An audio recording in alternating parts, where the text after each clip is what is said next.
Me, TQ. Jay, you should change my name to TQ. And my brother JQ, and our friend and esteemed guest, Margaret O'Conor, who is here, Executive Director of Common Pantry here in Chicago's North Side. Welcome, Margaret. Thank you. Yeah. All right, T, you got your name, your preferred name. Yeah, I just need to change it so it shows up correctly. There we go. It's hard, when you have a name that's Anthony, but your nickname begins with a different letter. Not many people have that, right? So people are always like, what's TQ? So anyway, enough about me. Let's talk about some actual tea, the kind we drink. Sure. Margaret. Yes. Drinking, I think was this your request? Yes. So we're tea novices in our household. We're big herbal fans. So at the beginning, actually, of COVID, we calmed ourselves during our rummy 10K game with my kids with our herbals, so our lemons and our chamomiles and our peppermints. And then so that's what I told Greta. I'm like, we might need some help in the tea area. So I said, I've never had a chai tea, and she said, that's what we'll do. So that's what I'm drinking. Cool. Well, this is appropriate then, because you actually picked, or the one we happen to be drinking, whether you picked it or not. This is kind of an herbal chai. I think you and I are drinking this one, and Jay's drinking our loose African chai. Is that right, Jay? Oh, no. I'm drinking like a Trader Joe's spice chai right You now. are? Okay. So, but anyway, you and I are drinking this rooibos chai, which is not really a tea in the sense of it has no actual caffeinated tea in there. Right. It's rooibos, which is an herb, and we've talked about this once before, but it's an herb that's native to South Africa and one region in South Africa, and has kind of this nice round tea-like flavor, but doesn't have caffeine, which is kind of cool because Perfect. chai, as we grew up with it as being half Pakistani Indian kids, is like the chai we had. We would be bouncing off the walls. If it was my grandma's chai, before the end of this conversation, we'd be like, yeah. We're going to do it next week. It's going to be jumpy. Yeah, it's jittery. But chai is also just the word for any infusion in hot water in a lot of countries. So when customers come into the store, we have the Romanians all come in and say, chai pentru ficat means I want a tea against liver, against and for is the same word too, which is kind of interesting for me. Because when you think about it, those words actually are mostly interchangeable, even in English. We say it's a tea for colds, but really it should be a tea against colds, right? Yeah. So anyway, chai is a word that goes across Africa, Asia, Europe, and now America and North America in general. And it means a lot of different things, but I think mostly it just means a hot drink. Yeah.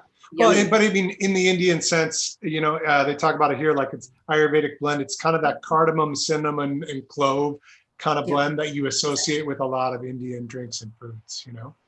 It's great. So, Yeah, we brewed it up, and the kids had it. We're happy with it. nice. Well, Yummy. thank you for joining us today. Yeah, sure. Really appreciate it. Yeah. So I'm excited to have you on for a number of reasons. First of all, you and I have met before a number of times and had some good talks. And let's just get out there that so we're Q Brothers are three brothers. I'm the oldest, Jay's the youngest, and our middle brother, G, and you are the mother of three boys. So we got the brother connection going on with our families. Big time. And our mom is awesome. And you being a mom of three boys, I think the first time we talked about that, I just recognized that mom of boys energy that is very familiar to me and comforting to me. Yeah. Thanks. Well, we just went over how to iron a shirt in the basement. So we're doing our best to quarantine with purpose and teaching life skills. That's great. If you can do that at a time where this is the first collared shirt I've worn in 2 months. And I don't know why, just maybe I felt like you're a special guest. So I'm really wearing it for you. But If you're doing that during this t-shirt and sweatpants age, that's pretty impressive. Yeah. Just a skill. I'm staying with the t-shirt and sweatpants. Good t-shirt you have on. Yeah. But also, you're the executive director of Common Pantry, which is an organization that's an important organization, but it's near and dear to my heart, the heart of my family, my brothers, my parents. We've all been supporters of Common Pantry. And I was hoping that you could tell people, give us sort of the rundown of what is Common Pantry. Well, we're the oldest continually operating food pantry in the city of Chicago. So a lot of people don't realize that food insecurity, as vast as it is, 1 in 6 pre-COVID in Chicago don't necessarily know where their next meal's coming from. And so we've been doing this longer really in the city of Chicago than anybody. And so essentially we have programs that and our tagline is healthy food and support for a strong community. So we make sure that our neighbors are armed with healthy food and services that address the root causes of food insecurity. And we've been doing it for over 50 years. So, and right here in our neighborhood. And you are absolutely correct in saying that MERS Apothecary has had a long relationship with the pantry. You've supported us on many levels, and it's in line with the goodness and the healthy aspect of remaining, vital, even if you don't necessarily have the means to do so. How did you get started with Common Pantry? Yeah. So 2 years ago in March, I came on board, and previous to that, I was doing development for a Chamber of Commerce. Greater Ravenswood Chamber of Commerce emerged 3 years before that, and I took the position because I had been pretty ubiquitous in the neighborhood and had been doing some community building for parks and, of course, our school, which most parents are doing, and basically one of our board members got wind of what I was doing, and the position opened up. So they approached and took I feel like a leap of faith. I've never been in the executive director position before, and it's been quite a ride. So 2 years later, COVID is upon us, and our rapid response has been, I feel, completely in line with our mission, 100% reflective of the team and the volunteers that have been around the pantry for long before I arrived. And we've basically tripled. And so we can talk a little bit about that. But, essentially the work and the programming that we've done has expanded over time. And we're really proud of the fact that none of our programs were actually stopped during this crisis. In fact, we've only accelerated the work that we're doing with the help of a lot of people. Cool. Let's dive into some of that, because I have lots of questions, even though I know some things about the organization. First, I think I want to kind of go back to the larger mission, because I think that one of the things that people overlook, you mentioned at the beginning, 1 in 6, you said, 1 in 7, somewhere in there. In Chicago, yeah. In Chicago are experiencing food insecurity, and that they don't know where their next meal, or they might be living on the line where they're okay today, but they're not sure about tomorrow or next week. Is that fair to say? Yeah, totally fair. It's a great way to put it. Across the country, we're talking, circa 40 million before COVID are food insecure, right? So they don't know where their next meal is coming from, and a very large portion of that are homes with children in them. So that's pretty reflective of what is happening in Chicago as well, and even a little bit deeper of a concern. So yeah, it is not only global, it is national, and it comes down to, on a street level and pantry level, it is a huge deal right now. That we're not refusing anybody food who comes to our door during our hours.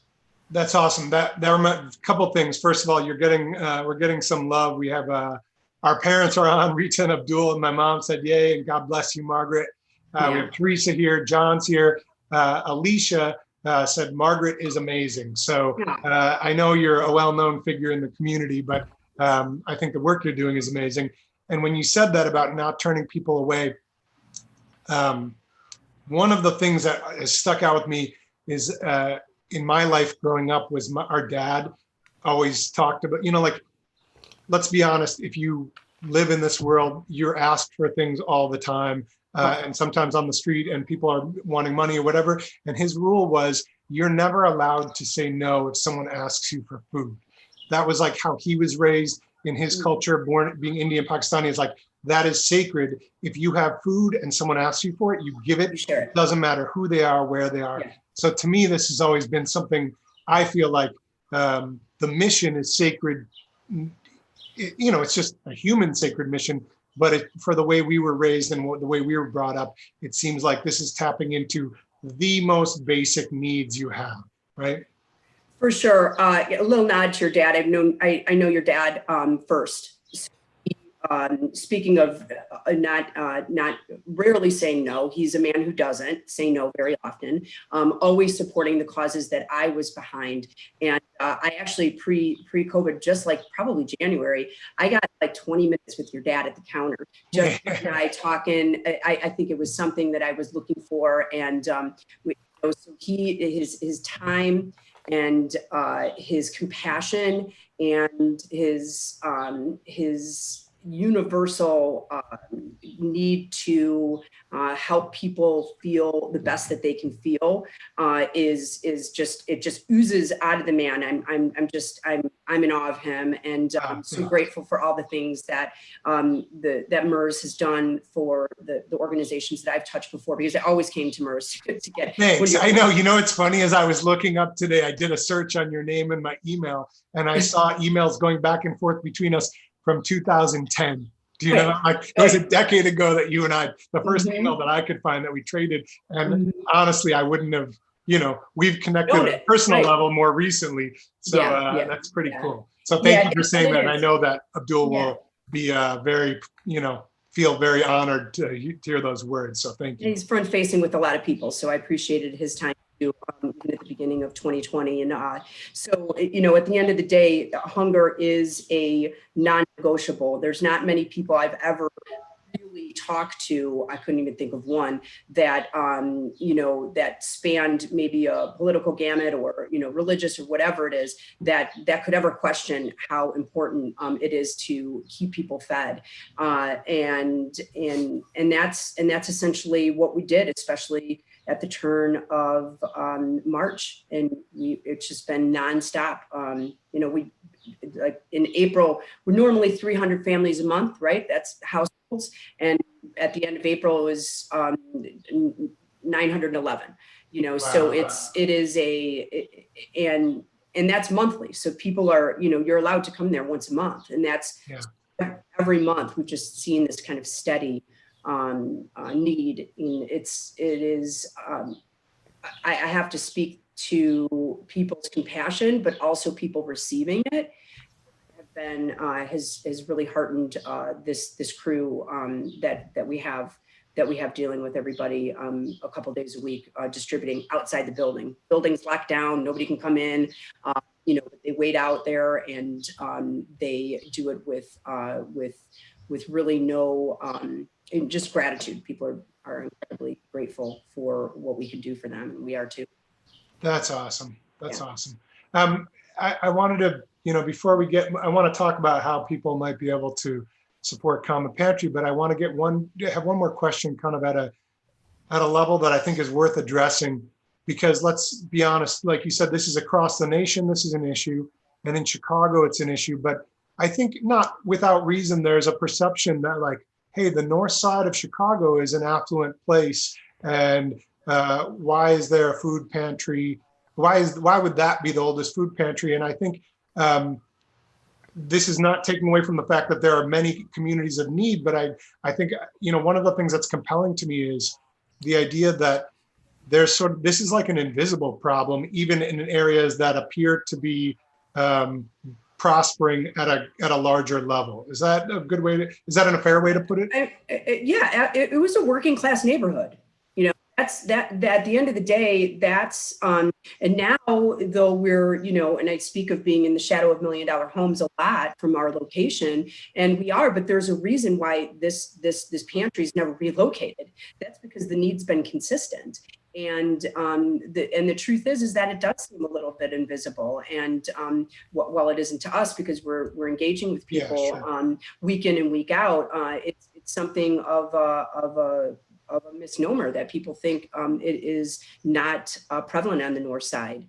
And it is. And I'd like to speak about our home delivery program, which our social worker has doubled because of this pandemic. And that's kind of where your seniors who are aging in place, who want to stay in their home, that have been there for decades and decades and decades, and the post keeps changing on them, right? Their cost of living goes up, or their medicine goes up, whatever it is, but they still want to stay where they've been for 50 years. And that's where we come in.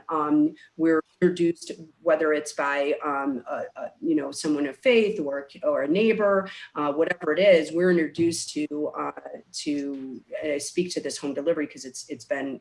Please tell us about the program. That'd be great.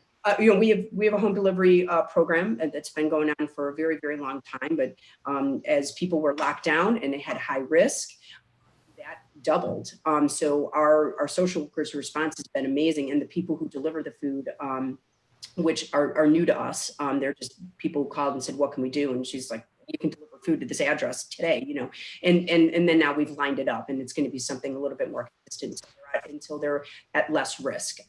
So those are the types of I think demographics that we don't realize are on the north side in families and households with aging people who's worked their whole lives, have a pension, but because of the way the cost of living is in our neighborhood, they can't make ends meet. And what do?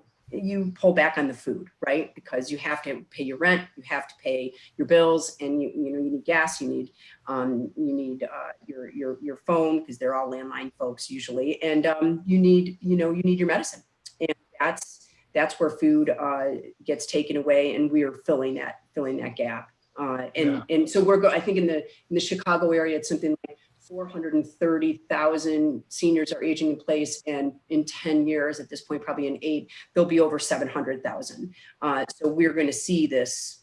So we should get on the front end of this, and I think this is one of the things that is going to happen as a result of COVID. Is we're going to be introduced to a lot more people, because all the senior centers are closed down as well. So they're where they could go to a senior center like Levy, who's got packed day in and day out. Levy Center's at Damon and Lawrence, that you pass all the time. And if you don't know what it is, it's basically a satellite center for seniors to go. They have exercise classes. They have 3 meals a day or 2 meals a day, so on and so forth, so that they can fill the need there, and then it's gone. So that's been something that I think, so it's real, and the numbers prove it. Yeah, it certainly is. And, sort of on the opposite end of the spectrum, you touched on this at the beginning, but kids, right? A huge percentage of households that have food insecurity are families with kids. And, let's be honest, like, it's a human issue. As you said, it's kind of like it crosses all boundaries, but it's especially painful when you think about kids, because you're talking about like this myth that we all have this level playing field at the beginning and that we all have opportunities. That's totally becomes a lie when you have kids growing up with just like questionable access or lack of access to food. You can't function, you can't go to school, you can't learn properly, you can't do anything. Even just long-term development. Development, I was going to say. Yep. Yeah, long-term development is impacted, and then cut COVID, and the schools are able to provide 2 meals a day, and now they're not. So those households are coming to us. We're able to supplement that food, so the folks parents either are still working, probably not jobs with livable wages to begin with. or B, are can't work now because they've been laid off, and they still need to feed the kids and try to keep them at a learnable level, right? Because they're still going to school virtually. So we've seen our impact there incredibly powerful to be able to provide cereals like oatmeals and things that they would get at school in the day and during the day and supplement it. So it's just huge. It's huge. And even the schools have meals that you can go to, right? You can go to the school, you can get the meals. Yeah.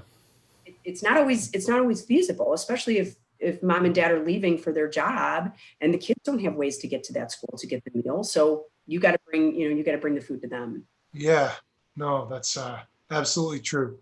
I have more questions, honestly, but I want to take a quick. For anyone who's joined us since we introduced ourselves, I feel like I want to reintroduce you. So this is Tea Time at the Apothecary with TQ and JQ, and our guest today is Margaret O'Conor, Executive Director of Common Pantry, the oldest continually operating food pantry in the city of Chicago, located on the north side on Damon Avenue, and kind of doing amazing work. Really, truly amazing work to help lessen the food insecurity gap that exists in all communities, whether you realize it or not. Yep. Right? Yep. I have a couple questions. Go. One is, I know Common Pantry is amazing for all the work you do, but I also know them as like a really good party thrower. Like, I have some fond memories of lend me some sugar. I am your neighbor. What's that going to look like this year? And what are you planning, or for next year? What? How does that look now? You have to rethink sort of. Yeah, usually it's in the fall. Looks like and what parties look like, right? Yeah, it's a whole new ball game. Ironically, we were party planning starts months and months and months. In fact, the week after last year's I'm Your Neighbor, I signed the contract for this year, right? So we are in constant fundraising mode. Any small nonprofit, any non-for-profit really is. And so I Am Your Neighbors in its 9th year, and we needed to pivot like all nonprofits have been doing. Our diversifying your income for a small nonprofit is really difficult to do if you're wearing so many different hats. But we have huge supporters in the volunteer, and in fact, my committee right now for sponsorship is on a call together, lining up what I Am Your Neighbor looks like in 2020 and how that impacts what sponsorship looks like. So it's literally in conversations right now, and without getting too far in front of ourselves, and based on what the CDC's and the city's rules are at the time, I Am Your Neighbor 2020 is going to incorporate music, of course, because we throw a really good party. No cold chicken dinner is sitting at a table with a paddle. That does not exist at Common Pantry, and we're really proud of that. I inherited this party and from some pretty incredible people, and it's been just, you were there last year, Tony. It was a great party, and so we're going to be. I've been there every year. It's an awesome party. Yeah, I've been up on stage with my brothers performing before at that party. I look forward to that again. Yeah. So we'll incorporate a live event that's going to be streamed virtually, and we will have virtual I Am Your Neighbor house parties that are peppered all over the place. So you can buy into a party, you can host your party, and we'll team up our restaurants with those houses. So to keep in line with the social distancing and the limit of people that we can gather, we're going to take our supporters who want to get back into seeing their friends and their family and allow them to do that and have an I Am Your Neighbor party. And then at the place that they've been having it for, since the beginning, Artifact Events will have a small or dedicated party where the music is going to be streamed from. So I have a beautiful room, a nice room to get that music flowing, and then you can have it in your house. But really, anybody's going to be able to stream it into their house. You could, belly up with a bottle of wine with your partner and watch live too. Meanwhile, we'll have a platform in which donations can come in, and we're really excited about it. And yeah, so keep an eye out for that announcement. I just announced it here, but it is happening, and it is. We lie in a pretty an unsure space right now. But I think everybody wants to help, and everybody wants to help their neighbor, and that's what we're going to do. Yeah. That's awesome. That's great. And for people out there, just like, I think sometimes, and I don't want to get like negative about stuff, but I just want to say like, some organizations that are 501c3s, I think people have become a little suspicious sometimes because the people that are running them are taking huge salaries, and they wonder how much of the money they donate actually goes to the thing. And I just want to say, like, this is the real deal. Like, no one's sitting there making tons of money off of this, and this is going towards food that goes to people for real, Yeah, I appreciate that. It's something that is it's like you said, just a miss. That type of trend can into other organizations that are trying their best to put every penny towards service, and that's what we try to do. Yeah, I'm very proud of what you guys do, and the little bit that we're able to participate. I want to talk about the party for a second, because I feel like you have a claim to fame as probably one of the places that people got to experience Katie Caden singing before she became a national celebrity for many years. One of my favorite voices that I've ever experienced live. And she's in was in a band with our good friend, Bob Zagata, the Simple Tones, who performed at Common Pantry's event for many years. So I feel, how excited were you watching Katie on The Voice just crush? Yeah, it was so flippin' cool, because we actually kind of knew that stuff was happening, but we couldn't announce it, and neither could she. So it was really exciting to have her be so present at the event in 2019, and she killed it. I mean, everybody's like, who's singing Zeppelin? And I mean, everybody rushed to that room, and it's on our Facebook. It's on an incredible version. Everybody, bum rush. I mean, and you're right. Really, the Simple Tones, I believe when they got together was really their first main gig was I Am Your Neighbor. And so they've headlined every single year, and whatever version it was. And Katie was actually a part of, I think, the bands that were really, I mean, when I first started in 2018, I think she was for sure there. And it's been great. And it's like this evolution, the music evolution of as it relates to I Am Your Neighbor, and the awesome community, a lot of black teachers, and just a really organic, awesome community. Energy is incredible. I want to throw some love to Heidi Serwer and Karen Salmon, two of my favorite performers, and amazing. Just like mainstays at the Common Pantry event. Yeah, Things That Fly are they usually kick off the event, and it is beautiful. I know the history, of course, until I got there, but both are salt of the earth humans that I can't wait till I can hug again, because they're just awesome people. And I've been working with a little bit with Karen. She did the COVID live event and had some pretty awesome organizations. Food Insecurity was one of them. Greater Chicago Food Depository was a part of that. Jeff Tweedy and Katie and a bunch of incredible artists were a part of that just a couple weeks ago. So it was fun to watch. What are you like just as a mom right now, like what's going on in your house? What does the day look like and how are you managing? And I think people are like interested to know how other people are managing and thriving or or Or struggling. surviving.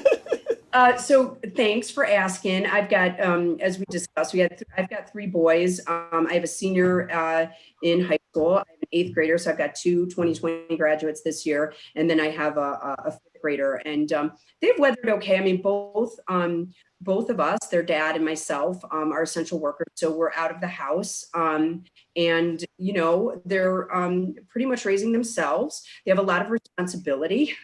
Not only do they have responsibility for their schoolwork, which we try our best to help them with, but they have responsibilities in keeping the place up, so as before we got on 20, I'm like, all right, everybody stays on their own floor. Yeah.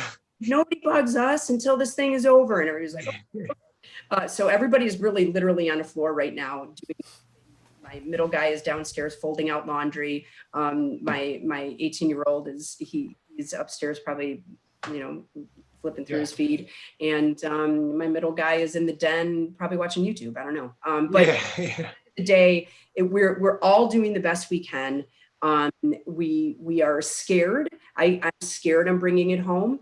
We're really, I think, vigilant about our social distancing, and we're very vigilant about keeping masked, and that's what's going on in our house. I mean, we're loving, fighting, and we're just human. I just hope we can keep this thing at bay, and if we can't, we'll face that too. I mean, I just think that that's every house, right? And just trying our best to do what we can. And I mean, if they don't, I got an indication that Shay, my youngest, rushed through his eye-ready testing last week, and I'm like, Shay, come on, man. So we got gosh, typical kid, typical boy, right? He's like, okay, I'm done. And yeah, Jay, you wouldn't understand anything about being the youngest kid of three and rushing through things or not taking enough care with your schoolwork, right? It'll be fine. He's fine. Yeah. Do any of your kids show an interest in food and in cooking? And are they doing any cooking for you guys since you're both out? Yeah, they start dinner all the time. They're becoming well versed in in whatever it is that they're making. My one kid is a big fan of pasta, so he's making all different rana and his whole whatever he wants. And then Cool. Baking. My middle guy is doing some baking, and Keith, my oldest, just actually got a job at the new smoothie shop at the end of the corner, and he's so they have a real soft opening, but he's in the kitchen, so he's cutting up everything. And we had some Mexican the other night, and he's like, no, I'm gonna fold this burrito for you, because this is how you do it. You can be real firm with those. That's awesome. Really funny. All of them, though, have gone through the International Baccalaureate program at St. Matthias. A little shout out to that. And their community projects have all been in food insecurity. So Keith, long before I was at Common Pantry, his project was basically identifying at-risk people that can reduce their chances of preventable diseases, and it was aging seniors who are in place. So the idea was you can reduce the risk of hypertension and diabetes and heart disease if you feed them the right food. And so he harvested our school garden, and Chris Dallas over at Harvest Time let him pop up a table and get a bunch of vegetables, and he distributed it after church, 3 different masses, and all these seniors were like, thank you so much. I mean, an eggplant, I haven't had eggplant in ages. So, and then Kale also did his in food insecurity. His was how you set up lifelong healthy eating by doing X, Y, and Z. And so he taught the younger kids a poem about healthy eating, and he made them memorize it. So he's a little bit of a writer. So he actually is. He raps too, Little Veggie. You can look him up on SoundCloud. He's got a lot of looks on his stuff. But yeah, so he made his name's Kale, so he's Little Veggie, and so he made up a poem for kids to repeat and repeat and think about how to eat properly. So That's great. Jay, we gotta work a collaboration. Yeah. A little Q Brothers, a little veggie collab. You know. Be awesome. Well, yeah, we Be have the awesome. new kids. Maybe on the next kids record, we get a kale Heard you song guys are going. coming out with something fun. Yeah. Awesome. Jules Knapp gives a little shout out to Chef Shay. So it's awesome. Hey, so maybe that's a good segue because you're talking about your kids. I know, right now, maybe it's not as easy to do as it was before, but you guys have a program specifically for families and kids to get involved with Common Pantry and with food insecurity. So can you tell us a little bit about that? Yeah, I mean, the Common Kids Committee is incredible. I think it was 2014 when this was started to emerge. The adult volunteers saw an opportunity to sow the seeds of impact, no pun intended, on their kids by having their kids volunteer. And so over time, Common Kids has emerged into a program that provides service-based opportunities for youth in the neighborhood. They've got, pre-COVID, they had quarterly opportunities at the pantry. So they did an open house right before, I think it was March 1st. They had their open house and we had stations where we were, packing toiletry bags or decorating a dessert for our lunch program because we have a hot lunch program, which still continues. They were making signs for our food rescue partners. So pull together the numbers at the end of the year. So Whole Foods and Trader Joe's, they donate weekly to us. We rescue from them. And so decorating a poster for their totals from 2019. So that was kind of like the idea is you bring them in the pantry, you allow them to create opportunities to see their work. And last year I don't know if you guys know about this, but it was a lemonade stand challenge. So we provide an opportunity for kids to have lemonade stands, make money, and then donate it back to the pantry. So we had some prizes and some contests, and we'll see if we can activate that. But they also do a school supply drive. We're going to be activating this soon, but Common Kids was behind our composting program in 2020. So we basically are composting now. And I know there's a couple other pantries who do this, but they initiated that and they are funding it. So their fundraising dollars are going directly to composting at Common Pantry. So that's awesome. It's so cool.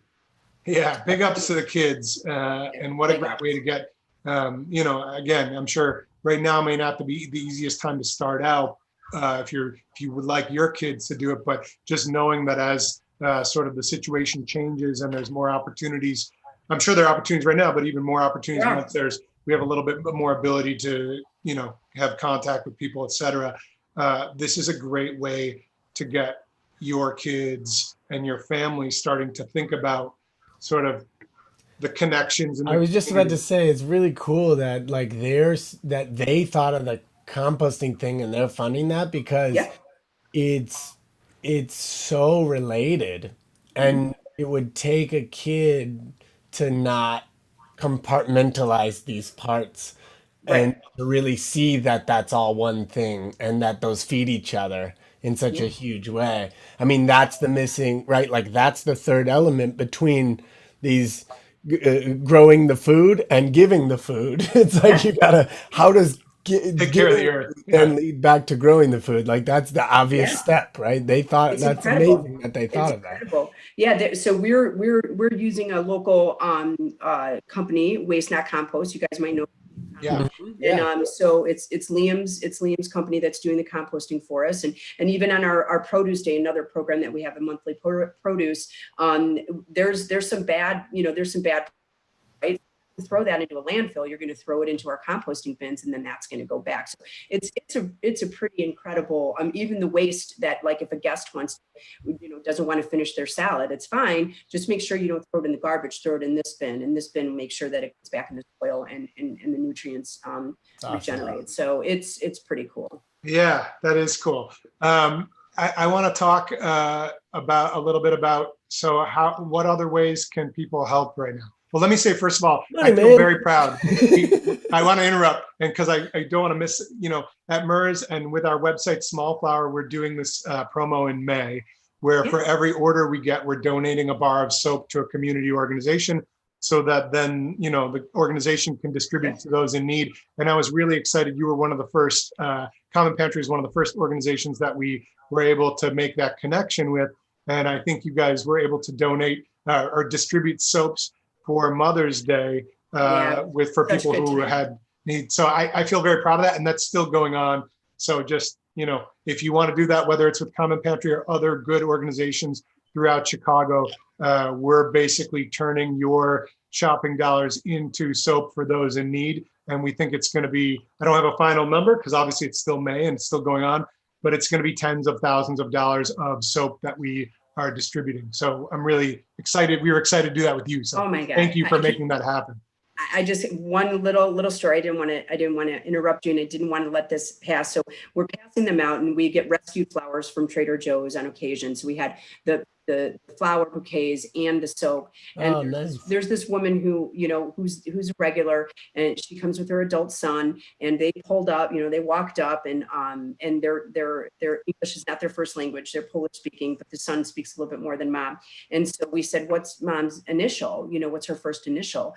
And so they gave it to us, and we took out her, because the soaps had letters on them. Beautiful French, just the most gorgeous soaps you've ever seen. And it's on our Facebook page. And we got her initial, and we got the flowers, and we gave it, and she just starts crying. Like she just is like, what? Why? And we're like, Happy Mother's Day, and our own.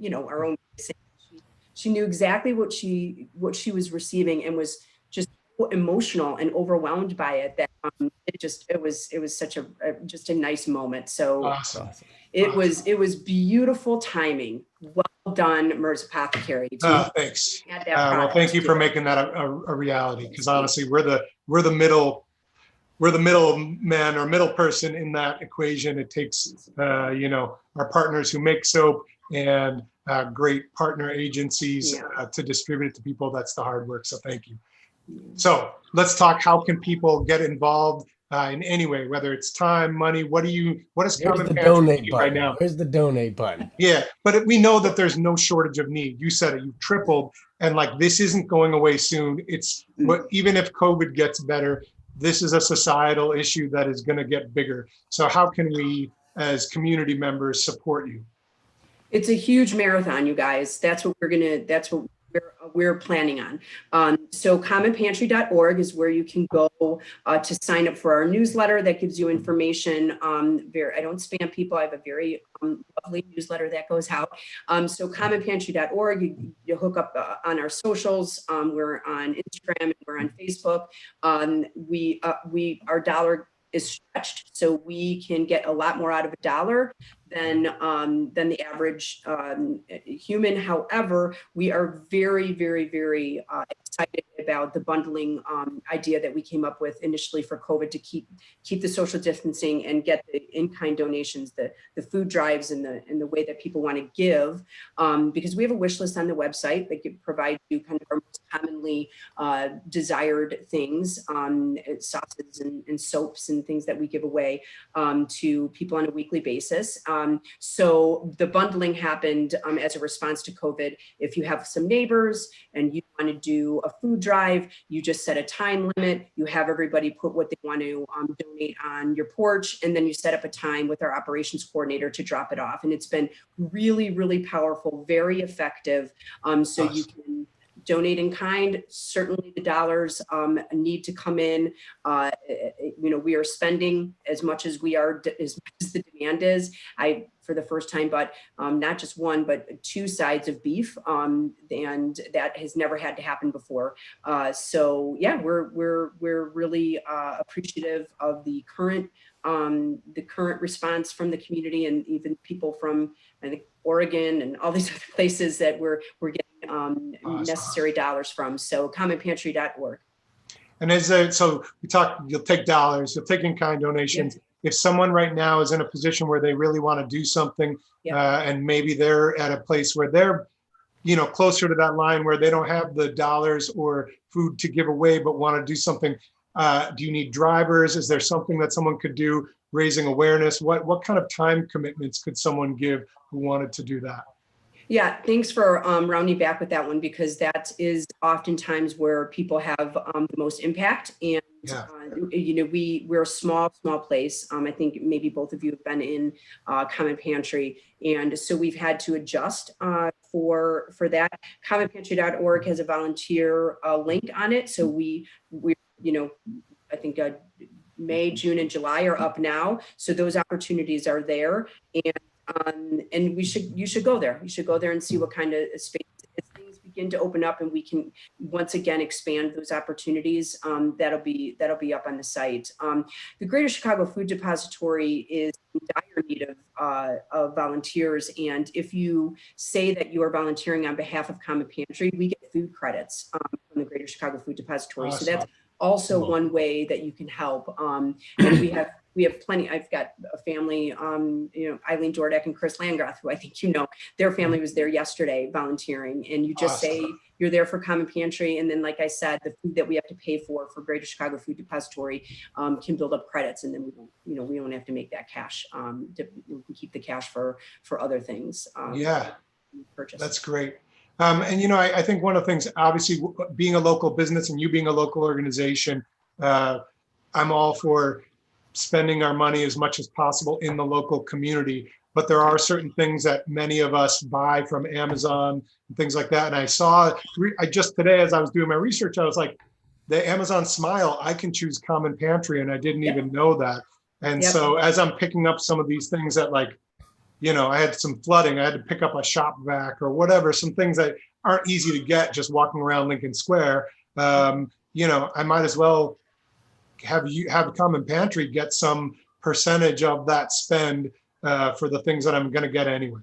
So make Common Pantry your chosen charity on Amazon for Amazon Smile. That's awesome. One program that we did start was the I'm Your Neighbor Meal program. So, in response to we went from client choice model to prepackaged food, so you don't have the same choice that you used to. And we're only open 2 days a week, right? So what do you do the other days where you need a meal?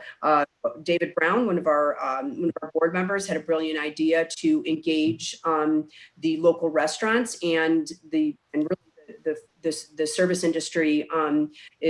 Their need, that as a result of their employees not having a job anymore. So we started I Am Your Neighbor Meal program. We took a Facebook donation amount and purchased, started tabs at local restaurants.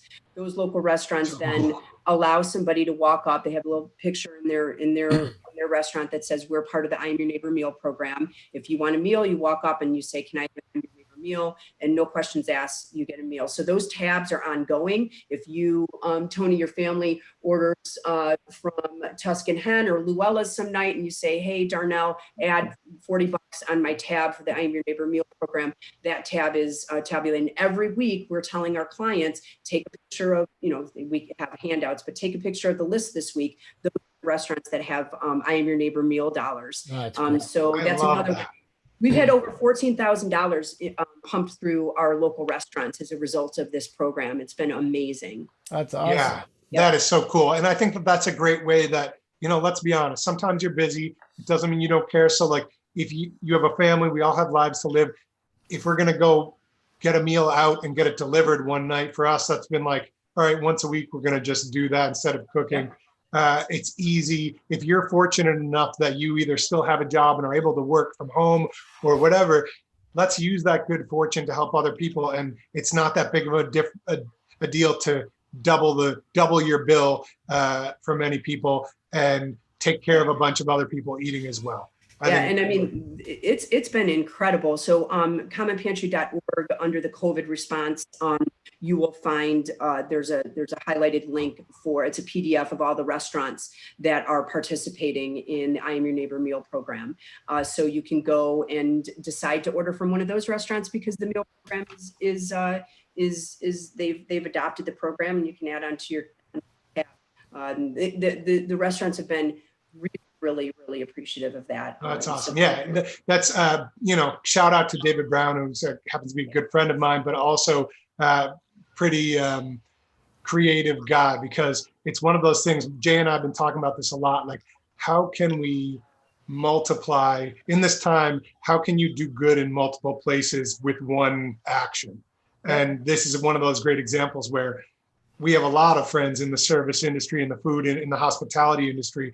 And so here you are keeping them in business and providing food for other people, and then order some for yourself. You're doubling the effect for the restaurant that gets to make double the amount of meals, and you get a tasty meal on top of it with your family or yourself. It's really, that kind of, I think more and more, this pandemic situation is making us have to rethink how we spend our money. Is so crucial to so many people. And so let's do that as wisely as possible. Yeah, those dollars are going to go farther. And I mean, let's face it, the guests that we see every week, how many of them are eating out? None, like very few. So this is an opportunity for them to, and then hopefully the restaurant industry folks who find themselves without a job know that this exists, and they can go and get themselves a meal as well. Yeah, that's awesome.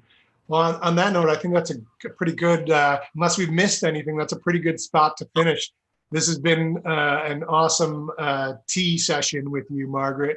I really appreciate you joining with us and telling us all the good work that Common Pantry is doing. Thank you. Greta will link it up. We'll shout out all of your pages, social, everything like that. And I just want to encourage anybody who's watching now or is going to watch this, when not live later, please think about food. It's one of the most basic needs we have as human beings, and dedicate something, time, money, you name it. There's a lot of ways you can help. You don't have to have money to be able to help in this situation. Totally.